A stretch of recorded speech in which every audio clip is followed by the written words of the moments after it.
Wow. I'm kind of speechless. All right, here we go. Our next speaker. This is so awesome. I'm just going to read it. Poetry speaks to us in a universal language across borders, boundaries, and centuries. Our next speaker is going to talk about wisdom poetry in a time of transition. Please welcome Martha K. Grant to the stage. Wow. I had the distinct privilege last night to take part in a reading called Poets for Peace.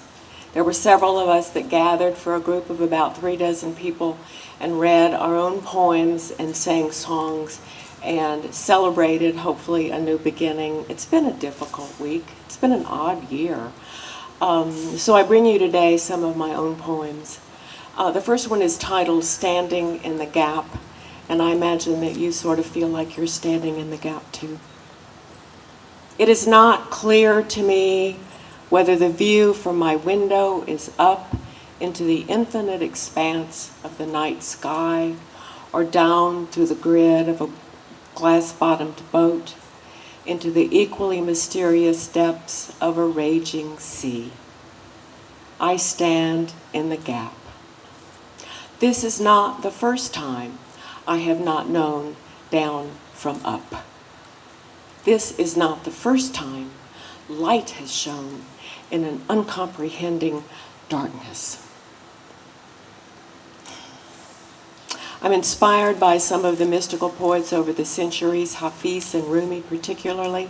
Hafiz had a writing recently that I found recently in which he spoke of keeping watch. And that inspired this poem, Keeping Watch.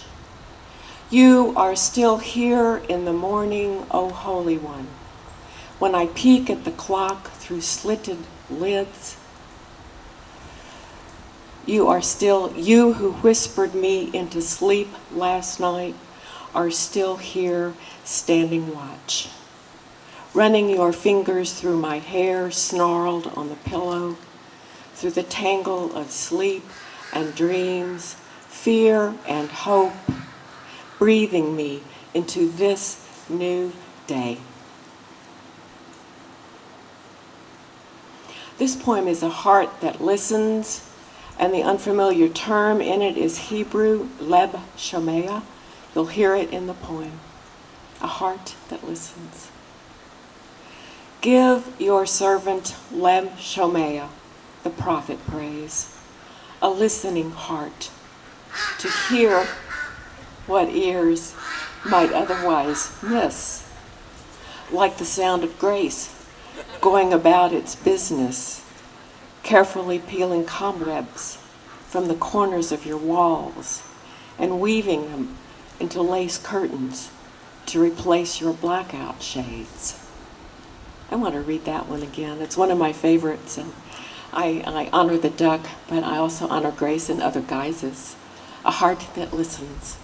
Give your servant leb shomeah, the prophet prays, a listening heart to hear what ears might otherwise miss, like the sound of grace going about its business, carefully peeling cobwebs from the corners of your walls and weaving them into lace curtains to replace your blackout shades. So the poet Rumi wrote one time across the centuries, it doesn't matter what direction you point your prayer rug. It doesn't matter what direction you point your prayer rug. This is my response, your prayer rug. It matters that you take it down from the shelf and unroll it. Shake it out. Spread it down somewhere. Anywhere will do. If its tangled fringe bothers you, stoop if you must to comb it with your fingers, then surrender. Lower your body, whatever degree it agrees to, then surrender more. It doesn't matter what direction your head is pointed. Maybe it's your left side the gods need facing them just now. Your big toes, your right ear. Let your heartbeat add its cadence to the earth's vibration. Let your breath feed the earth as your body will one day, maybe soon. Feel the sun, wind, the rain on your back, tender what brought you here.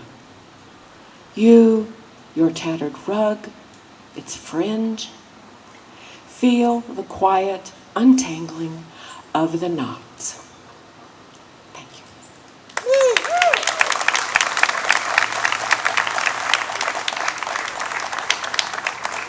That was awesome. Thank you, Martha. Quick question. So when everybody goes home, what one poem would you recommend they read tonight? Well, they'll have to get my book and read your prayer rug from it. This is A Curse on the Fairest Joys, Martha Grant, Amazon.com. Excellent. Well, thank you very much. Congratulations. Thank you.